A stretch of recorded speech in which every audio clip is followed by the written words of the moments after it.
Aujourd'hui, je vais vous parler de l'excellent Resident Evil 8.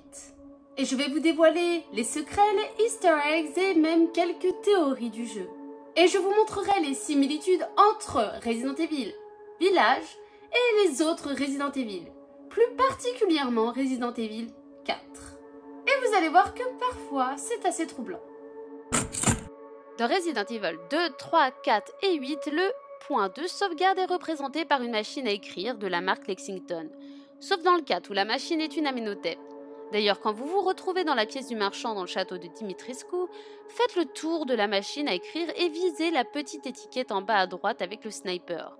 Vous y trouverez, tatatam, le logo et le nom de Umbrella que l'on retrouve sur l'avant des machines du 2 et du 3. Et si vous visez la feuille de papier également avec le sniper, vous pourrez y voir ce qui est écrit et même la signature de Ethan. Il semblerait que le texte soit tout simplement un mode d'emploi de machine à écrire. Mais il est marqué sous le titre « Bois de Otis et Pebbles, O2 Rumsford ». Otis Nixon est un ancien joueur de baseball américain qui fut marié à la chanteuse et compositrice Perry Arlette Red D. Pebbles de 2000 à 2004. Et je n'ai malheureusement rien trouvé concernant O2 Rumsford. Alors peut-être que cet Easter eggs leur est destiné, mais pour quelle raison? Dites-moi ce que vous en pensez en commentaire. Bon, vous aurez tous remarqué la présence de Mr. Everywhere chez les Winters, faisant un clin d'œil à Resident Evil 7. Mais avez-vous également remarqué que les statuettes d'anges que l'on retrouve comme trésor à 3 reprises dans le 8 étaient déjà présentes chez les Baker dans Resident Evil 7 et chez les Winters au début du 8. D'ailleurs, en parlant de cet ange, bon, il ne s'agit peut-être que d'une coïncidence, mais dans la version anglaise du jeu, le dernier ange que l'on trouve dans la Syrie porte le nom de Nicholas Angel. Si vous connaissez ce film, ça doit vous dire quelque chose. En effet, comme le nom du personnage principal dans le film Hot Fuzz.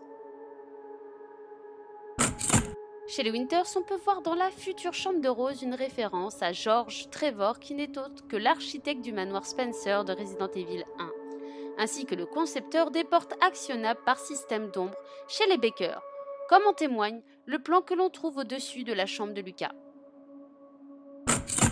Il y a également un clin d'œil à Robert Kendo dans le bureau des Winters, qui est le propriétaire de l'armurerie de Resident Evil 2 et 3.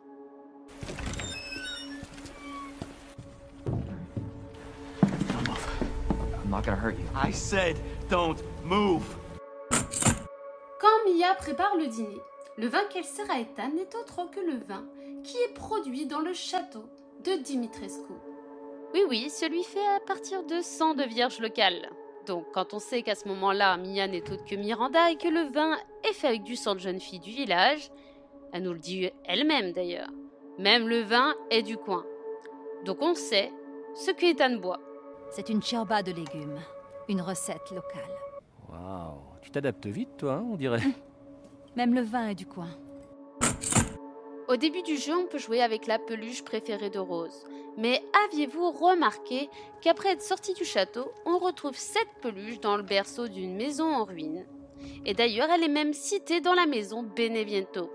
Alors sachant que Donna Beneviento est censée être une sorte de fantôme, et que Miranda a pris la place de Mia chez Ethan, Donna Beneviento nous suivrait-elle pas depuis le début? Ah, toujours en vie, hein? Au début du jeu, juste après l'accident de voiture, si l'on regarde les plaques du véhicule, on peut voir écrit 4JRXXVY7. Il semble évident que le 4 et le 7 soient là tout simplement pour illustrer que Resident Evil Village s'est largement inspiré du 4 et qu'il est également la continuité du 7. Il est très probable que le XXVY veuille en fait dire 25 years, c'est-à-dire 25 ans en anglais, avec le 25 écrit en chiffres romains. Car le premier jeu, Resident Evil, est sorti en 1996. Cela fait donc 25 ans cette année. Le JR peut avoir plusieurs significations, comme par exemple Jill et Redfield, car dans le premier, on peut incarner soit Jill Valentine, soit Chris Redfield. Ou encore cela peut peut-être signifier July Raccoon City, car les événements du premier se passent en juillet dans la ville de Raccoon City. Si vous avez d'autres théories ou carrément l'info, n'hésitez pas à me le partager en commentaire parce que j'ai cherché et cherché encore et vraiment j'ai pas trouvé. Pour rester sur les plaques d'immatriculation, sur celle du 4x4 de Chris, au moment où l'on incarne celui-ci, au lieu de RO pour Romania, que l'on devrait y voir écrit, il y figure RE pour évidemment Resident Evil. Quand on se retrouve dans les cachots du château de Dimitrescu, on tombe sur plusieurs notes avec des noms de femmes qui auraient, si l'on en croit les écrits, été des anciennes servantes et qui auraient par la suite servi de cobayes. On y retrouve le nom de Ingrid. Quelques instants après, on rencontre les Moroaikas qui semblent être une espèce de zombies armés de haches et d'épées. Après avoir tué l'un d'entre eux, on ramasse un trésor qui s'appelle Collier de Ingrid. On comprend donc qu'on vient de tuer cette pauvre Ingrid qui était devenue, comme toutes les autres servantes, une Moroaikas. En sortant du château de Dimitrescu, on doit se rendre dans une maison à la cheminée rouge. Pour cela, il nous faut la tige d'un cric pour soulever un tracteur qui nous bloque le passage. Cette tige se trouve dans l'atelier du village, derrière un portail qui au début du jeu est complètement scellé et qui à présent n'est fermé que par un cadenas facilement cassable.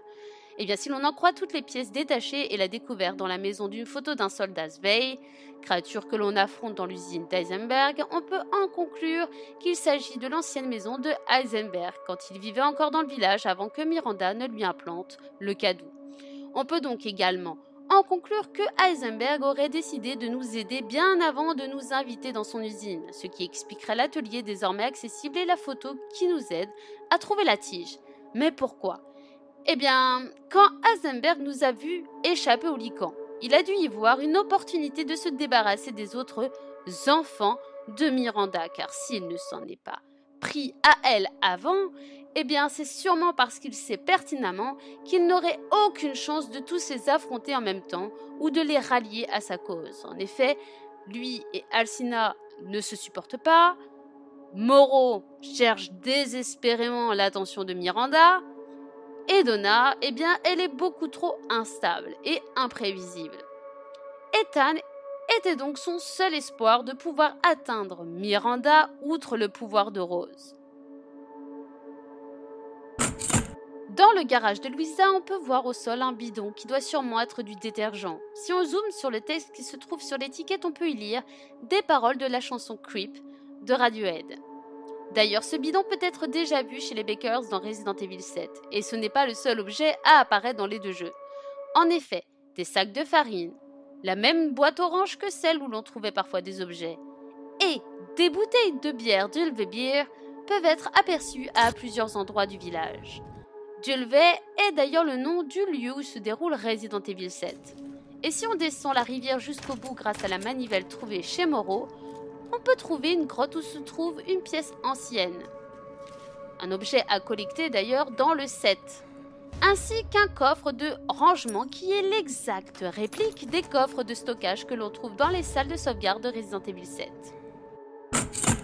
Le personnage de Alcina Dimitrescu est directement inspiré de Elisabeth Bathory, comtesse hongroise du XVIe siècle qui, selon certaines accusations et témoignages, accompagnée de 4 complices présumés, est suspectée de sévices et de meurtres de filles et de jeunes femmes, dont le nombre reste incertain. Et selon la légende engendrée par cette histoire, la comtesse se baignait dans du sang de vierge et boirait celui-ci afin de garder sa beauté et sa jeunesse.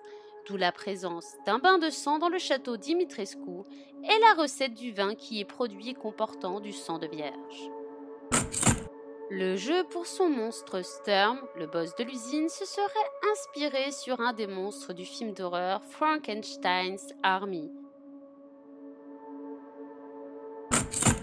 Pendant la projection dans le sous-sol de la maison Beneviento, on peut se demander si la vidéo ne serait pas une référence au film The Ring. Déjà parce qu'on peut y voir un puits. D'ailleurs, on descend au fond de ce puits. Et on y trouve même des morceaux de mannequins, comme s'il s'agissait de morceaux de cadavres. Peut-être comme la fille de ce même film. Bon, je vous le dis, mais vous l'avez déjà compris, je suppose, que les 4 nobles représentent les 4 personnages que l'on retrouve dans le conte que Mia lit à Rose au début. Enfin, Miranda. La chauve-souris, c'est Alcina Dimitrescu. La tisseuse, c'est Beneviento, en rapport au fil des pantins. Le poisson, c'est Moreau. Le cheval de fer, c'est Heisenberg. Et bien sûr, Miranda, c'est la sorcière. Mais aviez-vous remarqué que toutes les créatures les plus célèbres de la culture horrifique populaire sont représentées dans le village? Les vampires avec Dimitrescu, les zombies avec les Moroïkas, les loups-garous avec les Lycans, les fantômes avec Donna et Angie Beneviento, le monstre du Loch Ness avec Moreau, Frankenstein avec Heisenberg. À moins que ce soit pour Magneto, mais c'est pas un monstre de la culture horrifique. Et les sorcières avec Miranda. Voilà, petite remarque comme ça. Et au passage, dans le livre, chaque monstre donne quelque chose leur appartenant à la petite fille, qui serait donc Rose. Cela voudrait-il dire que Rose possède donc un peu du pouvoir de chaque noble?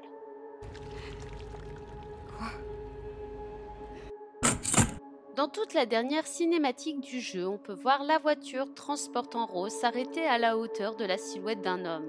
Et bien certains se sont amusés à craquer le jeu afin de pouvoir se déplacer jusqu'à cette silhouette. Et oui, en effet, c'était bien Ethan.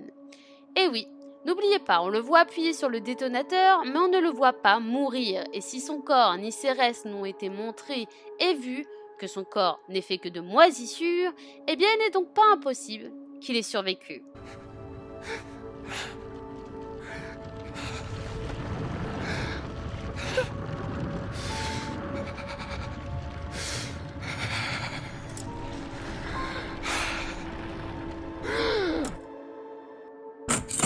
Je le dis parce que faut que ça soit dit, mais si vous avez joué au jeu, vous le savez. Dans le labo de Miranda, on trouve une lettre de Spencer, le créateur de Umbrella, adressée à Miranda, la remerciant, lui adressant son bon souvenir et se présentant comme étant son apprenti et lui expliquant que l'idée de nommer sa société Umbrella Corporation lui est venue grâce au symbole que l'on retrouve dans la grotte à côté du lieu de cérémonie et à plusieurs autres endroits, qu'il utilisera d'ailleurs comme logo pour Umbrella. Cela signifie que Miranda et le Megami 7 sont à l'origine même de toute la saga Resident Evil. Dans la cave d'une des maisons du village, on y trouve un ours en peluche qui peut faire référence au porte-clés du jet ski que Ada confie à Léon pour qu'il fuit à la fin du 4. Ou peut-être que cet ours en peluche fait référence à Lottie dans Resident Evil Révélation 2. Le bébé géant qui nous poursuit dans Resident Evil Village ressemble un peu au bébé dans Silent Hill Playable Teaser, le fœtus qu'on retrouve dans l'évier. La maison de Donna Beneviento ressemble étrangement au jeu Playable Teaser, la démo de Silent Hill. En effet, le couloir principal de la maison, par exemple, ressemble étrangement au couloir dans la démo de Playable Teaser, avec un téléphone dans le coin du couloir qui sonne. Les deux jeux sont les seuls de la licence à se passer entièrement en Europe. En effet, le 4 se passe en Espagne. Resident Evil 8, quant à lui, se passe en Roumanie, même si il y a une petite partie du 6 qui se passe en Europe de l'Est. Les deux opus commencent dans un village qui semble coupé du monde moderne. Dans les deux jeux, au moment de notre arrivée dans le village, le héros que nous incarnons se fait encercler par les créatures et celui-ci se barricade dans une maison où l'on trouve le fusil de chasse.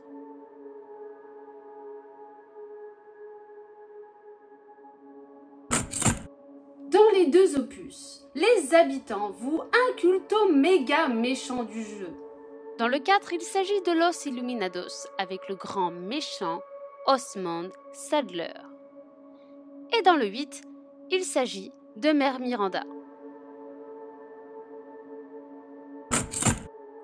La deuxième partie des deux jeux se passe dans un château médiéval, gouverné par un ou une noble de familles anciennes, qui ont tous deux comme particularité physique leur taille. En effet, Ramon Salazar dans Resident Evil 4 est de petite taille, tandis que Alcina Dimitrescu de Resident Evil 8 est une femme gigantesque.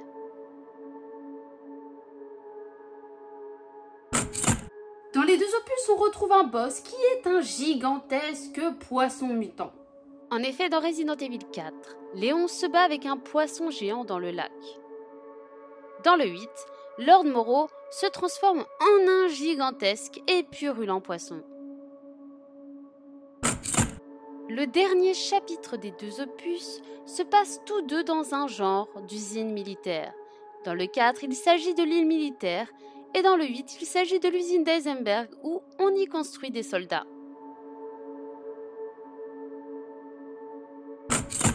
Chacun des 2 jeux sont les seuls de la licence à inclure un marchand ambulant.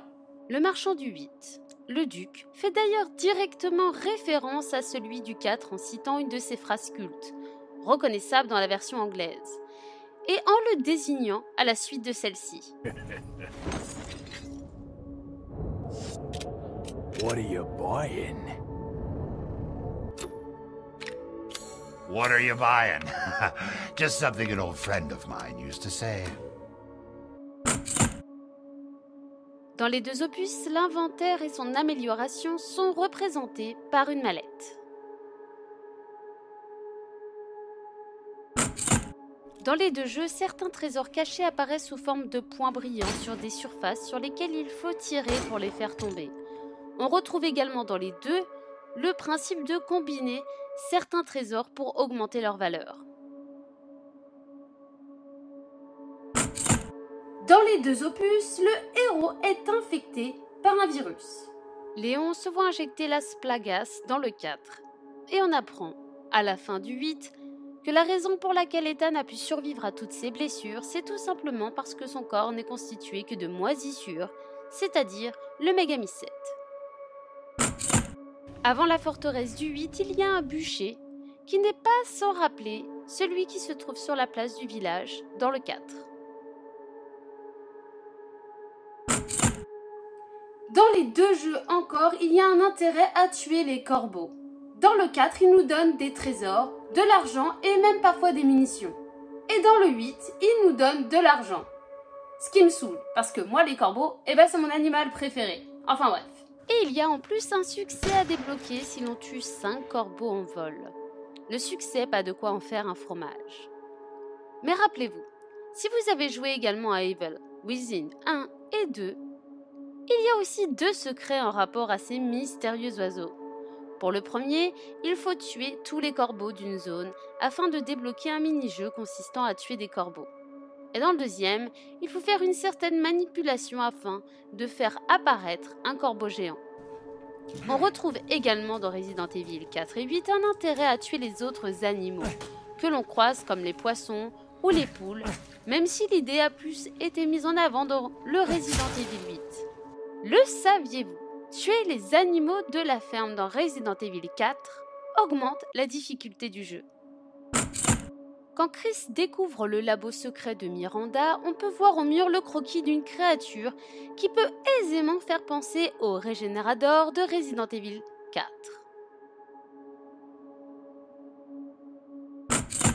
Avez-vous remarqué que la forme arachnide de Miranda ressemble étonnamment à la transformation de Sadler, le boss final de Resident Evil 4?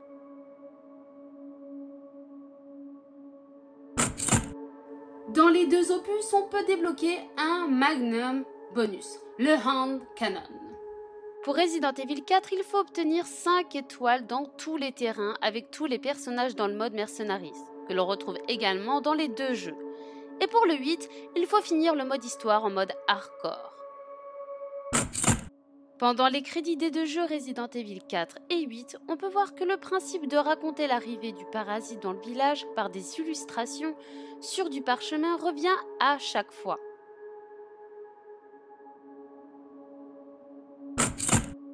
Voilà, maintenant je vais vous montrer tous les trophées qu'on peut avoir dans le jeu. Bon, je vous passe les trophées qu'on est obligé d'avoir si l'on suit l'histoire. Il y en a 10 qui font partie de la chronologie, comme le fait de battre des boss ou de finir le jeu en mode facile. Et 6 qui sont plus que logiques de recevoir si vous comptez finir le jeu en achetant des équipements, en créant des items, en augmentant vos stats ou votre équipement, en ouvrant des tiroirs avec un crochet ou en combinant des trésors. En somme, tout ce qui est normal pour finir un jeu. Pour les trophées plus secrets, plus insolites, ne vous inquiétez pas, je suis là. Père de l'année. Pour ce trophée, il vous suffit de finir le jeu en mode normal, ce qui est largement abordable. Et si vous le faites dès le début, vous débloquerez en même temps le trophée Père modèle qui consiste à finir le mode facile.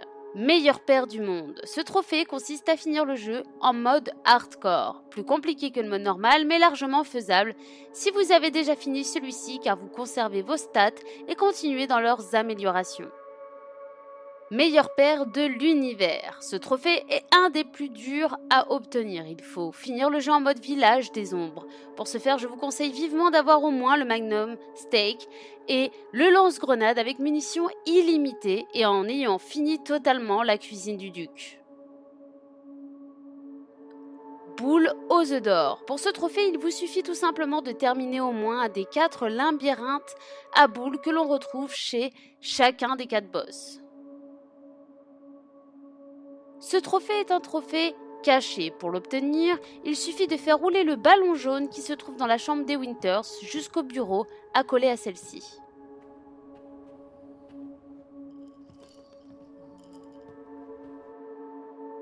Pas de quoi en faire un fromage.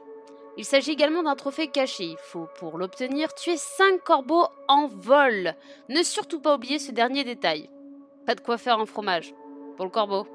Et le renard. La fable. Cause du fromage. Bref.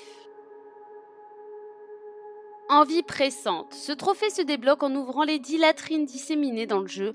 On peut toutes les ouvrir n'importe quand tant qu'on peut se déplacer librement dans le village.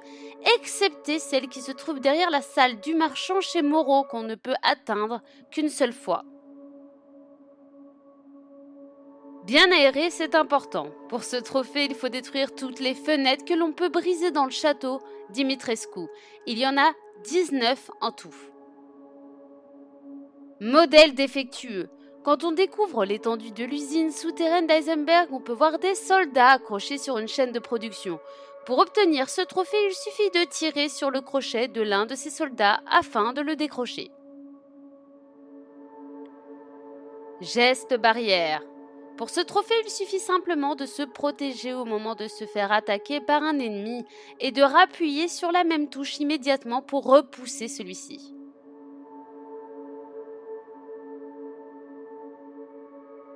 Œil de lynx. Celui-ci est très facile. Il suffit de tuer un ennemi au sniper à une grande distance, ce qui est faisable dès l'obtention de celui-ci. La mort à plusieurs. Ce trophée s'obtient en tuant 3 ennemis avec un seul tir. Cela peut se faire avec le lance-grenade ou tout simplement en tirant sur un tonneau explosif au bon moment.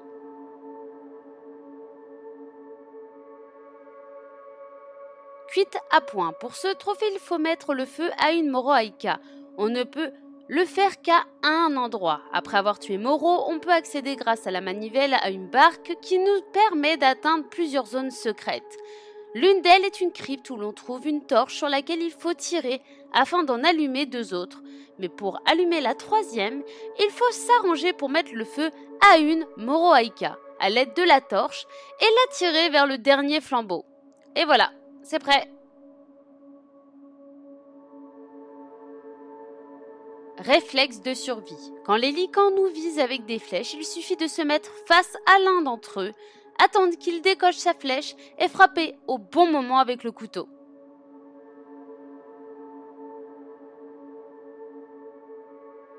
Chef de meute. Après avoir tué Moreau, retournez dans le champ faisant face à la maison de Louisa. Vous y rencontrerez un loup-garou plus coriace que les autres. Une fois vaincu, le trophée est à vous. C'est qui le chef? Réalisable uniquement en New Game Plus. Ce trophée s'obtient en tuant Urias, le géant, dès sa première apparition au moment de l'attaque du village au début du jeu. Le petit oiseau va sortir. Appuyez sur Start, allez dans le mode photo, c'est bon, trophée obtenu. Pfiou, quelle journée de taf! Jackpot. Pour ce trophée, il faut réussir à avoir 777 ou 7777 ou encore 77 777 lei en poche. Pour ce faire, le plus simple est de vendre et d'acheter des munitions et obligatoirement des munitions de fusil d'assaut que l'on ne peut avoir uniquement en New Game Plus. Cartographe. Il faut pour ce trophée avoir visité tous les recoins et moindres zones secrètes du jeu. Il s'obtient au moment où l'on incarne Chris, juste avant les premiers affrontements. Blasphémateur s'obtient en détruisant au moins une chèvre protectrice sur les vins dissimulés dans le jeu. Très facile. Roi du bricolage. Également en New Game Plus, il faut avoir fabriqué chaque type d'objet dans le menu confection et donc avoir débloqué toutes les armes avec leur formule. Les tutos d'Ethan, déblocage en New Game Plus aussi. Il faut obtenir toutes les formules de conception et donc avoir débloqué toutes les armes à feu. Expert armurier. Uniquement en New Game Plus, ce succès s'obtient en ayant modifié toutes les armes avec tout leur équipement. Rat de bibliothèque. Pour celui-ci, il faut trouver et lire tous les documents du mode histoire qui sont au nombre de 47. Ça guérira tout seul. Je vous conseille de tenter celui-ci en mode facile et New Game Plus. Il faut finir le jeu en ayant utilisé au total 4 objets de soins maximum. Papa n'a pas le temps. Finissez le jeu en moins de 3 heures. Je vous conseille de le tenter en mode facile, en ayant le steak, en munitions illimitées et en ignorant les trésors et zones secrètes du jeu. C'est la crise. Finir le jeu en ne dépensant pas plus de 10 000 lei. Mettre du haut couteau. Finir le jeu en utilisant uniquement le couteau, réalisable uniquement en New Game Plus. En ayant fini la cuisine du duc et en mode facile avec le couteau de Chris, le Karambit, vous pouvez utiliser les armes à feu uniquement sur le décor, mais jamais sur les ennemis, à part avec le véhicule de combat contre Heisenberg bien sûr. Vous ne devez pas non plus utiliser l'artillerie sur le géant qu'on affronte avec Chris. Le Karambit étant très puissant, ce n'est pas si difficile que ça. Surhumain. Certainement le trophée le plus difficile à obtenir. Il faut obtenir un rang S ou plus dans tous les niveaux du mode Mercenaries. Favorisez les combos, optez pour le sniper ou le fusil le plus cher et visez la tête. Le cap de la trentaine. Il faut réussir à obtenir un combo de 30 dans le mode Mercenaries. Pour cela, il faut tuer 30 ennemis d'affilée avec un délai très court entre chaque. Collectionneur de figurines. Pour avoir ce trophée, une fois le mode histoire terminé, achetez toutes les figurines et regardez-les toutes. Amateur d'art. Même principe que pour les figurines, achetez tous les concepts d'art et regardez-les tous. Hérétique s'obtient en détruisant les 20 chèvres protectrices du jeu. Beaucoup moins facile. Je vous donne les emplacements, mais essayez avant tout de les trouver vous-même, c'est plus satisfaisant.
J'aperçois Miranda sur le lieu de la cérémonie.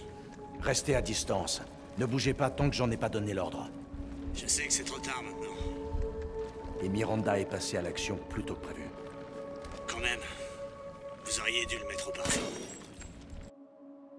La fête au village. Si vous avez obtenu tous les trophées du jeu, vous obtiendrez pour finir ce succès. Et voilà, jeu platiné. Bon courage, bande de geeks. Si vous avez aimé cette vidéo, n'hésitez pas à vous abonner, à cliquer sur la cloche, à mettre un petit pouce bleu, et puis pourquoi pas me laisser un petit commentaire. Bye bye, see you soon in your nightmare.